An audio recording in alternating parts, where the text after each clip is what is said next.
ஹாய்ங்க. இந்த வீடியோல வந்து டியானவ் க்ளோவாம் கேவ் பத்தி பார்க்க போறோம். நியூசிலாந்துல பார்த்தீங்கன்னா 2 க்ளோவாம் கேவ் இருக்கு. ஒண்ணு வந்து சவுத் ஐலேண்ட்ல இருக்கு. அது வந்து டியானவ் க்ளோவாம் கேவ்.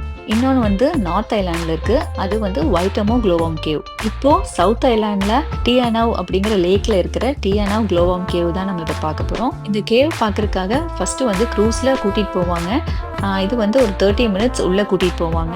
நாங்க வந்து நல்லா வியூ பார்த்துட்டே போலான்னு சொல்லிட்டு நல்லா மேல வந்து உட்காந்துட்டோம். அங்க வந்து தண்ணியிலேயே போற ஹெலிகாப்டர் இருந்துச்சு. அதுக்கப்புறம் பக்கத்துலயே வந்து ஸ்டீம் என்ஜின்ல ஒர்க் ஆகுற போட் இருந்துச்சு.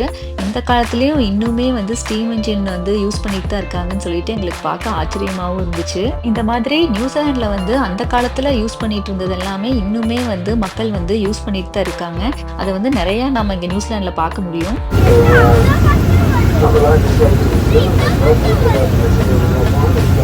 க்ரூஸ் கிளம்பிருச்சு. கீழே வந்து சைட்ல வந்து தண்ணியை பார்த்துட்டே போறதுக்கு ஒரு சின்ன ஸ்பேஸும் இருந்துச்சு. ஸோ அங்கே நின்றுட்டு வந்து நம்ம தண்ணி பார்க்கும்போது வியூ ரொம்ப நல்லா இருந்துச்சு. அப்படியே எங்கள் மேலே வந்து தண்ணியெல்லாம் ஸ்ப்ரே ஆச்சு. சூப்பராக இருந்துச்சு.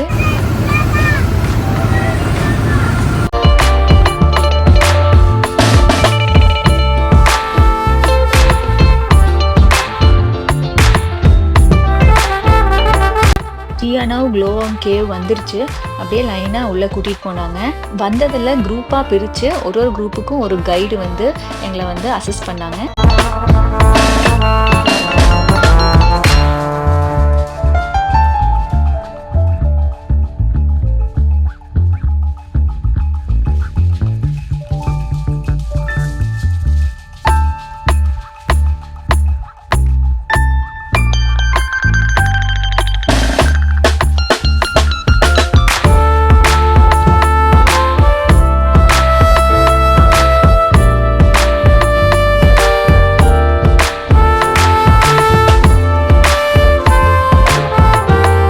இவங்க தான் வந்து எங்களோட கைட்.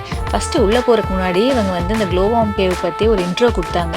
அதுக்கப்புறம் இந்த மாதிரி உள்ளே போனால் சத்தமே போடக்கூடாது, அப்புறம் ஃபோட்டோஸ் எடுக்கக்கூடாது, ஏன்னா அது வந்து அந்த க்ளோ வார்ம்ஸுக்கு வந்து அது அஃபெக்ட் ஆகும் அப்படிங்கிறதுனால. ஆனால் நான் வந்து கொஞ்சம் கிளிப்ஸ் மட்டும் எடுத்தேன் தெரியாமல். ஸோ அதுதான் வந்து நான் இப்போ உங்களுக்கு காமிக்கிறேன். இன்ஸ்ட்ரக்ஷன்ஸ் எல்லாம் கேட்டதுக்கப்புறம் உள்ளே கூட்டிகிட்டு போனாங்க. இப்போ மேலே தெரியுது இல்லையா, இதுதாங்க இந்த க்ளோ வார்ம். ப்ளூ கலரில் அப்படியே க்ளோ ஆகுது இல்லையா, இது வந்து என்ட்ரன்ஸ்லேயே இருக்குது. அப்படியே நம்ம உள்ளே போக போக உள்ளே வந்து இன்னும் நிறையா இருக்கும். மேலே பார்த்தோம்னா இந்த கேவ் வந்து எப்படி உருவாச்சு அப்படின்னு பார்த்தீங்கன்னா, இந்த கேவே வந்து முக்கால்வாசி வந்து லைம் ஸ்டோன். இப்போ லைம் ஸ்டோன் அப்படின்னா என்னென்னா வந்து அது வந்து ஒரு செடிமெண்ட்ரி ராக். இதில் வந்து கால்சியம் கார்பனேட் அப்படிங்கிற மினரல் வந்து அதிகமாக இருக்குது. இந்த லைம் ஸ்டோன் எப்படி ஃபார்ம் ஆச்சுன்னா, பல்லாயிரம் வருஷத்துக்கு முன்னாடி வந்து சீக்கு கீழே வந்து ஷெல்ஸ், அதுக்கப்புறம் ஒரு சின்ன சின்ன டைனி சீ கிரியேச்சர்ஸ், இந்த மாதிரி கோரல், அந்த மாதிரி சின்ன சின்ன சீ அனிமல்ஸ் எல்லாம் வந்து இறந்ததுக்கப்புறம் அதோட போன்ஸ் வந்து கீழே அடியில் செட்டில் ஆகி கம்ப்ரெஸ் ஆகி ஸ்டோனாக ஃபார்ம் ஆகிடும். அதைத்தான் வந்து நம்ம லைம் ஸ்டோன் அப்படின்னு சொல்கிறோம். இந்த லைம் ஸ்டோன் வந்து ஸ்லோவாக வந்து தண்ணியில் அப்படியே டிசால்வ் ஆகும். இந்த கேவ் வந்து டனல் பர்ன் ஸ்ட்ரீம் மூலமாக வந்து உருவானது அப்படின்னு சொல்கிறாங்க. அப்படின்னா என்னன்னா வந்து ரெயின் வாட்டர் வந்து கண்டினியூஸாக ஃப்ளோ ஆகி இங்கே இருக்கிற இந்த லைம்ஸ்டோன் வந்து கொஞ்சமாக ஸ்லோவாக டிசால்வ் ஆகி ஒரு டனல் மாதிரி ஃபார்ம் ஆயிடுச்சு. அதுதான் வந்து டனல் பர்ன் ஸ்ட்ரீம். அப்படி ஃபார்ம் ஆனது தாங்க இந்த கேவும். அதுவும் இந்த கேவ் ஃபார்ம் ஆகிறதுக்கு வந்து 12,000 இயர்ஸ் ஆச்சு அப்படின்னு சொல்கிறாங்க. 12,000 இயர்ஸ் வந்து தண்ணி வந்து கான்ஸ்டண்ட்டாக ஃப்ளோ ஆகி அந்த லைம்ஸ்டோனுக்கு வந்து கொஞ்சம் டிசால்வ் ஆகி இது வந்து ஒரு டனல் மாதிரி ஒரு கேவ் ஆட்ட ஃபார்ம் ஆயிருக்கு. அதுக்கப்புறம் இங்கே க்ளோ வார்ம்ஸ் இருக்கிறதையும் கண்டுபிடிச்சிருக்காங்க. அதுக்குள்ளே தான் ஒரு பாத்வே மாதிரி போட்டு அதில் தான் நம்மளை உள்ளே கூட்டிகிட்டு போய் நம்மளுக்கு காமிக்கிறாங்க. இந்த கேவை வந்து அரோரா கேவுன்னு சொல்கிறாங்க. ஏன்னா வந்து உள்ளே வந்து வேர்ம்ஸ் வந்து க்ளோ ஆகுறதுனால இது அரோரா கேவுன்னு சொல்கிறாங்க. இந்த வேர்ம்ஸ் பற்றிய டீட்டெயில்ஸும் வந்து நான் டீட்டெயில்டாக வந்து கடைசியில் அட்டாச் பண்ணியிருக்கேன். ஸோ இந்த ஃபுல் வீடியோவை ஸ்கிப் பண்ணாமல் பாருங்கள்.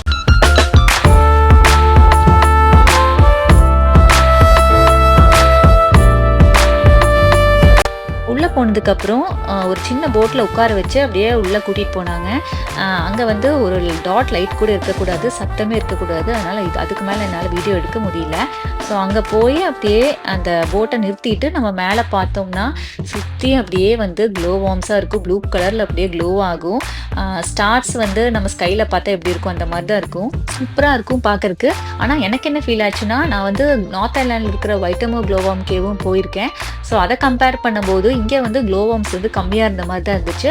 அங்கே பார்த்தீங்கன்னா வந்து சுத்தமாக வந்து கேப்பே இருக்காது. ஃபுல்லாமே வந்து மேலே பார்த்தோம்னா க்ளோவார்ம்ஸாக தான் இருக்கும். சான்ஸே இல்லை, அவ்வளோ அழகாக இருக்கும். அந்த இருட்டில் மேலே வந்து ஃபுல்லாக ப்ளூ கலரில் வந்து க்ளோ ஆகும். அவ்வளோ பியூட்டிஃபுல்லாக இருக்கும். இதுவும் வந்து நியூசிலாண்டில் ரொம்ப பாப்புலரான டூரிஸ்ட் அட்ராக்ஷன். ஸோ வந்தீங்கன்னா கண்டிப்பாக மிஸ் பண்ணாமல் பாருங்கள்.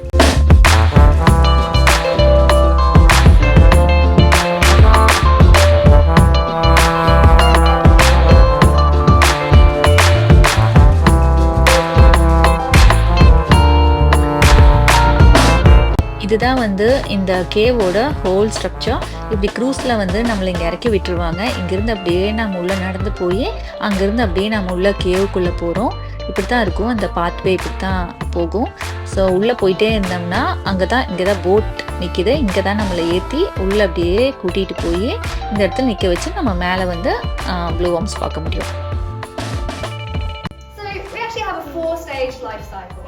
First of all, we're in these eggs 2 to 3 weeks and hatch into the larvae stage, which is the glowworm stage. We have glowworms for 6 to 9 months. Basically, eat, sleep, glow, repeat. Like a glowworm, getting up energy to form a pupa. We're only in that pupa for 2 weeks though, like a caterpillar, before turning into a beautiful fungus gnat. At this stage we have males and females. We didn't before. The females hang out on the pupa, entertain some gentlemen callers, and then lay upward or more than 150 eggs in these clusters of 20 to 30. We look a lot like a mosquito at this point, but with no sting, no bite, no digestive system at all. We're just alive for a few short days to make sweet love and die.